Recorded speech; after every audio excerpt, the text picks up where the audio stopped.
Okay, so I wanted to go over something from the previous video. So here you'll see that it says that my AHI was 0.3, and if you don't know what that is, you can Google it, but just type in AHI and then sleep. Well, then you're thinking, well, he doesn't have sleep apnea because it's so low. But so I left on this slide, I wanted to point out that PPI stands for proton pump inhibitor. And it's given for GERD. It makes it so your stomach produces less acid and less gastric juice in general. But in a way, it doesn't really solve the core problem of GERD, which I'll get into here in a second. So I took like 2 home tests, and home tests are not very reliable in general. There might be some that are better than others, but I did eventually go to a sleep lab in Houston. I really thought they did a great job. So this is a shout out for this particular sleep lab. But my AHI was roughly 30.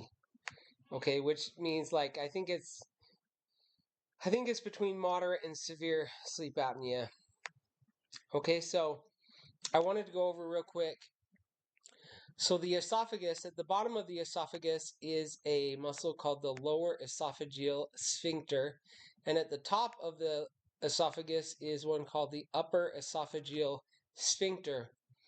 Now the lower one is made of smooth muscle, and the upper one is made of striated muscle or skeletal muscle, same thing. And the reason this is important is the control. Smooth muscle is involuntary. You can't close it on your own. And so it's a sphincter, so it closes it. So the idea is that the lower esophageal sphincter should be closed so when you're not eating, so that food doesn't regurgitate up into your esophagus and possibly into your lungs or sinuses or wherever. While striated muscle is voluntary, meaning you can control it. Okay, so in REM sleep, you can't control anything, just like you can't raise your hand when you're asleep, and especially not in REM sleep. You can't close that no matter how hard you try in REM sleep. I mean, this one.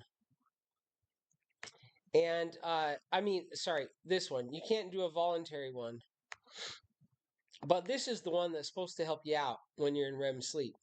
Okay, and it says that the research I did showed that this upper one is pretty weak or useless in deep sleep. So also you might have GERD problems in deep sleep and REM, which are the 2 kinds of sleep that really make you feel good and help your body, restore your body, and all that good stuff. So light sleep is, for a food analogy, light sleep is like eating, say, popcorn or junk food all day. And REM sleep is like your steak, and deep sleep is like your potatoes or whatever food you feel like is healthy. Okay, so this is healthy food number 1.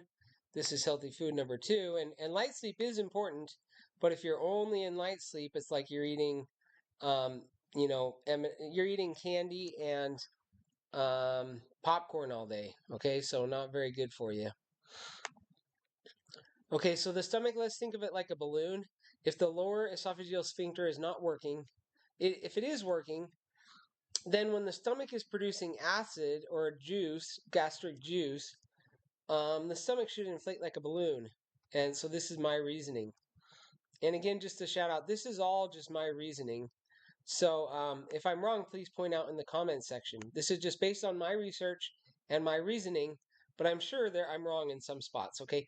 If it is not working, it is going to stay small, and all the liquid can go up into the esophagus. So the balloon is not inflating because there's nothing to seal it off.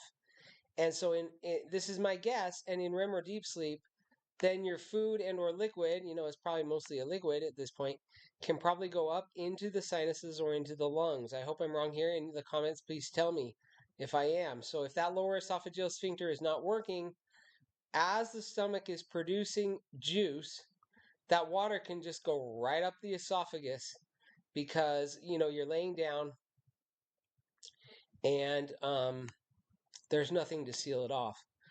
And so it's not working, then sleeping becomes a major challenge, because guess what? The stomach is at a maximum capacity making gastric juice.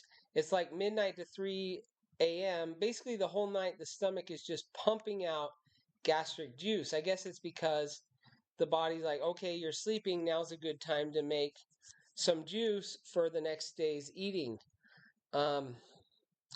So for the average person, it's just before midnight, and the stomach is very active during the night, making juice that could potentially drown someone with GERD. So if it's producing all this liquid and there's nothing to keep it down there, then it can just go right up the esophagus, unless you're sleeping standing. So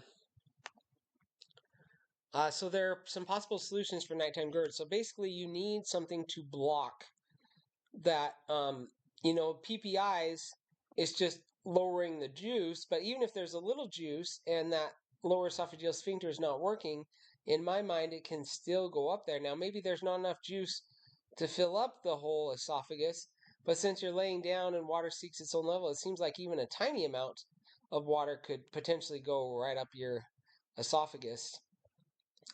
So this is one possible solution. The links, you can look it up, Google it. There's also this one, I'm not sure exactly how to pronounce it. I'm guessing this is fundoplication. This one I don't know. Nissen or something like that. And it is, I read somewhere or heard somewhere that CPAP, BiPAP, and ASV, these are all different flavors of like CPAP. It should be able to push down the, they call it the refluxate, I believe, like the food/water. And also I've seen that the presence of air in the esophagus is supposed to activate the LES or make it want to clamp down. Now, if it's not working, maybe it can't clamp down anyway. But let's say in a healthy person, a healthy person, I'm not sure why they've got the CPAP on, but theoretically it should make the LES, it should make the LES close. Okay, so, and to me, the links is, in general, is probably pretty surgeon specific, like technically sensitive. Like if you don't seal that off completely, like let's say you put a really big band on there, so you're gonna have to research, or at least look this up so you know kind of what I'm talking about. But if you put a really big band on there and it doesn't seal completely, then you haven't really solved the nighttime GERD problem, even though you might have solved daytime symptoms. And obviously too tight might be painful or make it just so you can't really eat well and or burp or throw up. This is, in my simplified knowledge, a more extreme version, more extreme than say this, where some or most people, I believe, cannot throw up or burp once they've had this kind of more of a better seal, we'll say. So it should be, my guess is it's as better, maybe it's the same for nighttime GERD, because my thinking is the more you seal that off, the better. Or you can try to fix it with CPAP and stuff. And so I'm going to kind of focus on using this last one to fix GERD and or any sleep breathing problem at night.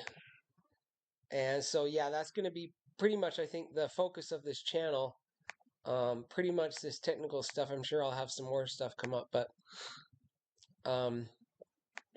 so my journey to optimize my own sleep, and then hopefully it'll help somebody somewhere, or help us. I was just going to mention real quick that this links, once you look it up, it seems to me so easy to make a better links, and it just seems like you could do a band that uses some kind of electrical power to close, and then you can have, say, a remote to close it or open it. Remote controlled opening and closing.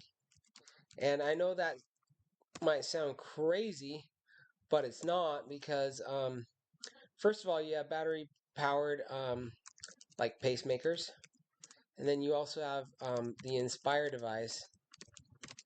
for sleep apnea, which is powered and has a remote. So it seems like it would be very easy to make an improvement on this, because one of the complaints that some people have who have had this procedure is that it becomes very hard to eat, food gets stuck, and then possibly on the other side it's not tight enough, so it doesn't really create a seal that you need at night so that the stomach fills up like a balloon when it's creating all that gastric juice.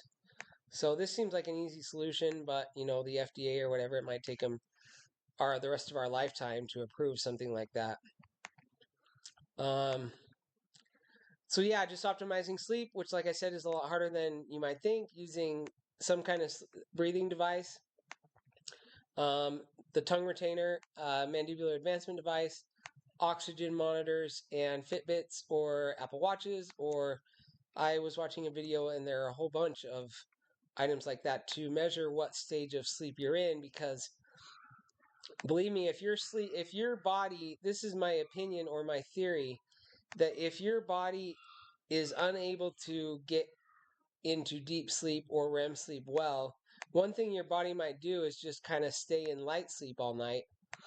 And then if you watch your oxygen monitor, it might look really good because you were never in a long enough in a deep stage of sleep to drop your oxygen. So it can be that's why you might need like these things both, because if you're not in deep sleep or REM and your oxygen looks fine, you might but you feel horrible, and that how you feel is another. Obviously, that's subjective, but it's going to help us know if we were really in deep sleep or REM sleep, or if we were just in light sleep all night.